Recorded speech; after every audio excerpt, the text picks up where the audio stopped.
Fala pessoal, estou aqui trazendo novas informações para vocês. Seja muito bem-vindo ao meu canal de política, trazendo tudo para vocês sobre o julgamento do Bolsonaro. E agora estou trazendo aqui notícias e informações diretamente dos Estados Unidos, com o Eduardo Bolsonaro fazendo as suas análises ao julgamento do Bolsonaro que está acontecendo hoje e nos próximos dias acontecerão também. Antes de começar esse conteúdo, eu peço que você se inscreva no canal, deixe o seu like e ative as notificações que vocês vão me ajudar demais aqui na plataforma do YouTube. Valeu, pessoal, e sem mais enrolação, bora pro conteúdo.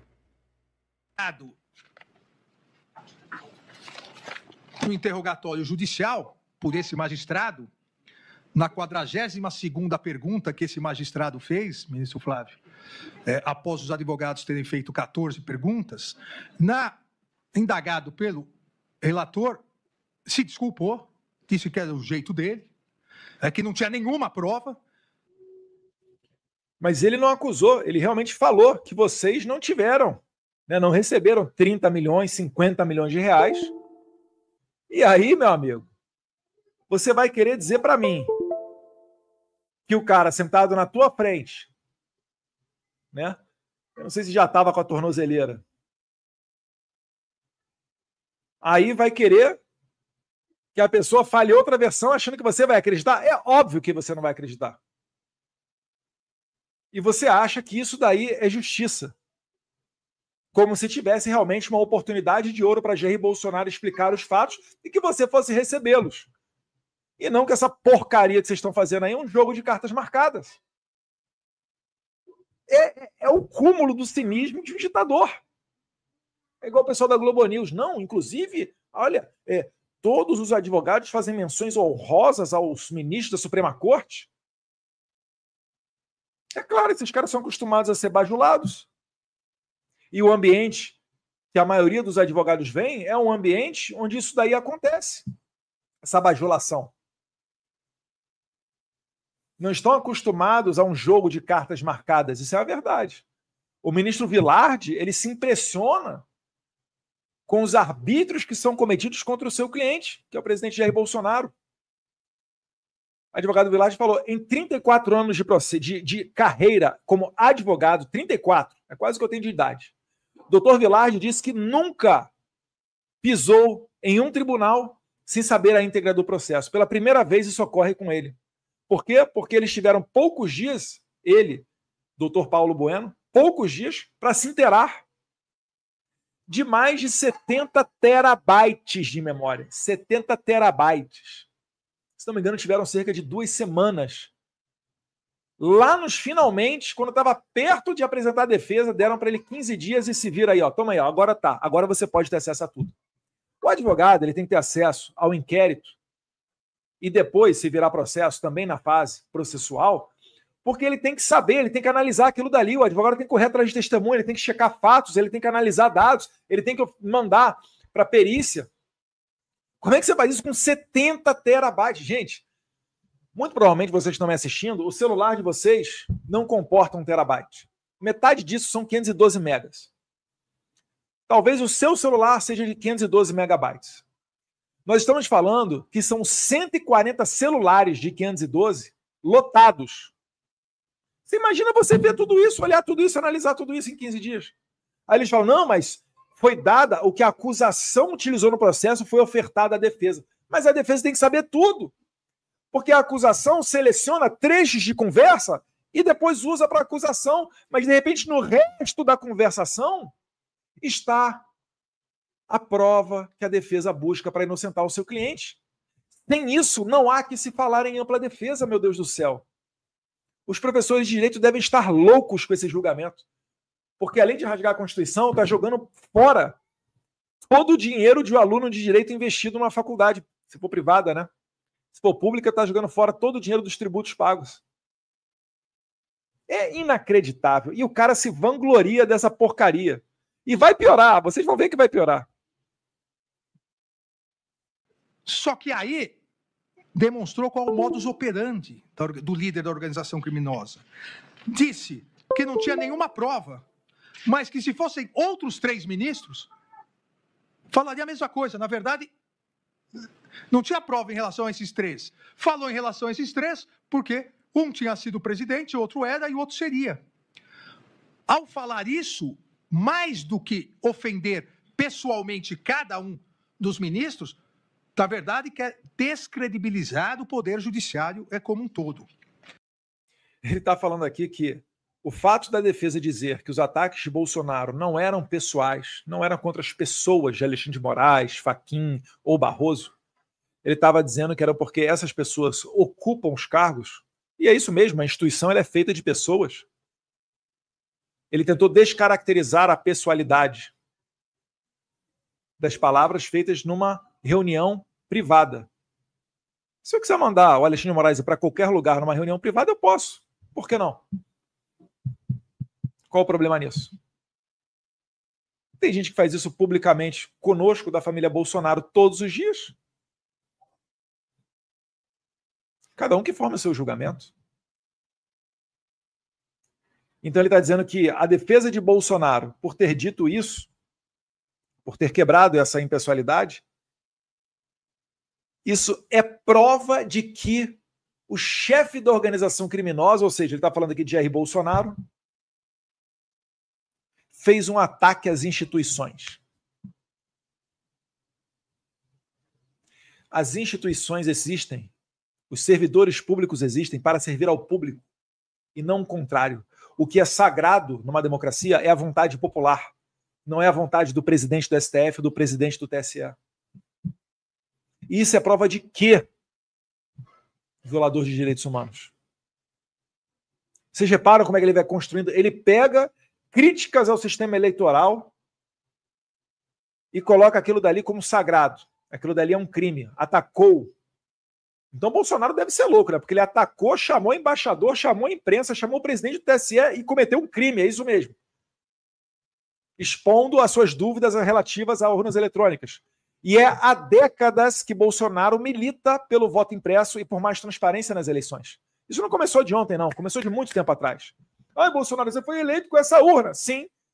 E com a moral de eleito, eu quero aperfeiçoar o sistema para deixar mais claro para todo mundo. Quem é que perde, quem é que ganha? Se o mais ignorante dos eleitores entender como é que funciona o sistema. Mas para Moraes, você é obrigado a acreditar naquilo que eles, imperadores do Olimpo, dizem para você. A gente fala que isso daí é verdade, que é certo, que não tem violação, que não tem como entrar no sistema, cala a tua boca, trabalha, paga o teu imposto e fica quieto. É isso que eles querem. Só que isso não acaba com a revolta do povo. É uma panela de expressão, uma panela de pressão que um dia vai explodir. Eduardo, você está sendo agressivo. Não, estou sendo real. Olha a história do mundo inteiro, como é que acontece. Olha como é que foi a independência dos Estados Unidos. Os Estados Unidos não tinham representação lá no Reino Unido. As vozes dos colonos norte-americanos aqui não eram ouvidas. E a coroa britânica aumentava os impostos, como, por exemplo, o chá, que foi o principal, né, que causou, né, foi o estopim que causou a Revolução Americana. O que o povo fez? Se rebelou. Pegou empréstimo com os franceses. Lembrar aqui do pessoal que estava reclamando da bandeira americana na Avenida Paulista, tá? Uma prova de gratidão e amizade. 1778, o povo americano foi, conseguiu empréstimo com os franceses, conseguiu armamento, lutou pela sua independência e conseguiu a sua independência. Tirou os tiranos e as arbitrariedades daquele momento que vinham da coroa britânica. Não tinham representatividade, não tinham liberdade de expressão, não faziam parte das decisões sobre as suas próprias vidas. E isso os revoltou. Você acha mesmo, Alexandre de Moraes, que a sua conduta não está revoltando a maioria do povo brasileiro? Que mesmo debaixo de pressão foram às ruas de maneira corajosa. Tenho muito orgulho das pessoas que foram para as ruas. Vocês são demais. Vocês não abaixam a cabeça para ditador. E isso me enche de esperança. É por isso que eu falo, Alexandre de Moraes não vai sair vitorioso disso. Podem anotar, mas podem anotar com toda certeza. E seguiu demonstrando a conexão de todos os atos executórios. Atos executórios. No direito, Ato executório é quando você inicia a execução de alguma coisa. Tem os atos preparatórios e antes tem a cogitação. Então, quando uma pessoa vai, por exemplo, cometer um crime, o que ocorre? Ela cogita aquele crime, ela pensa, depois ela se prepara, né? Ela vai lá e pega a faca e vai para o local onde está o seu desafeto. Quando ela pega a faca e bota no bolso e sai de casa, ela ainda está nos atos preparatórios.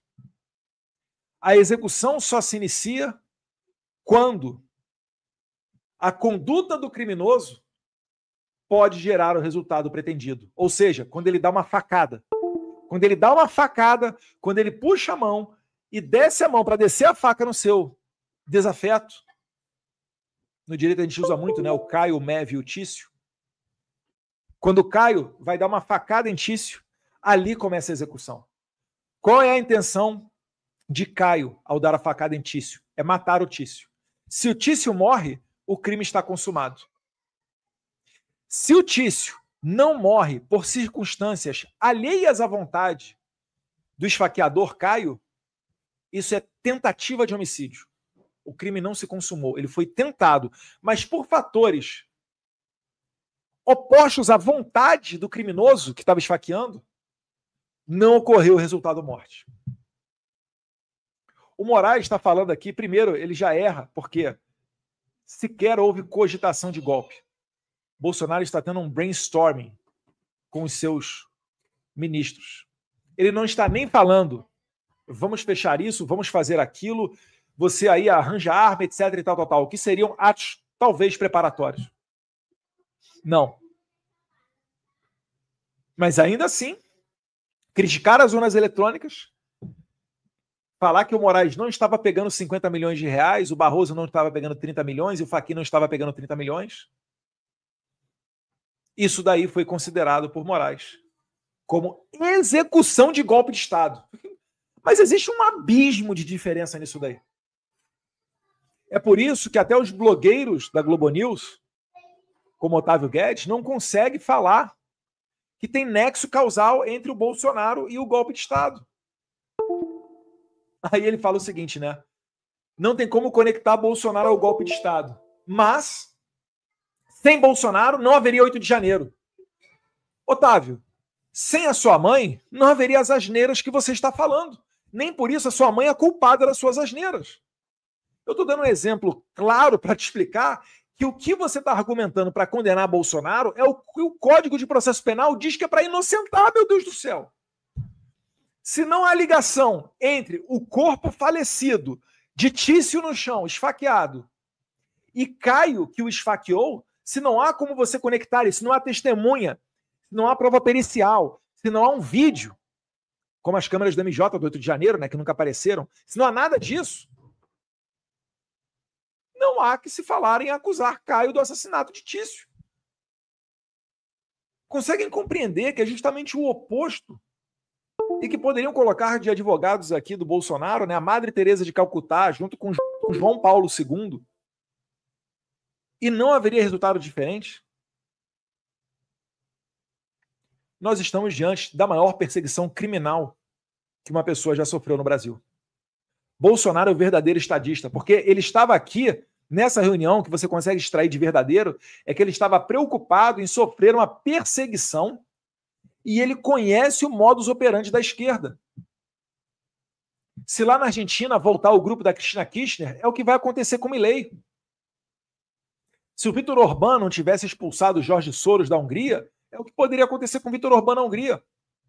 E anotem, é o que vai acontecer com a Marine Le Pen lá na França. Vão querer prender ela durante a eleição da França para ela não poder concorrer. Anotem. E é o que o Alexandre de Moraes quer fazer com Donald Trump, Jason Miller e todas as pessoas que fazem parte do governo Trump, Marco Rubio, o secretário Scott Bessent. Se Moraes tiver a oportunidade, aliando-se a um futuro novo governo radical democrata. Democrata que é a esquerda lá nos Estados Unidos. É isso aí, pessoal. Palavras de Eduardo Bolsonaro aí, deixando mais uma vez aí os créditos a ele aqui na plataforma do YouTube. Pessoal, Mais uma vez eu peço que vocês se inscrevam no canal, deixem o seu like e ativem as notificações que vocês vão me ajudar demais aqui na plataforma do YouTube. Muito obrigado e até o próximo conteúdo.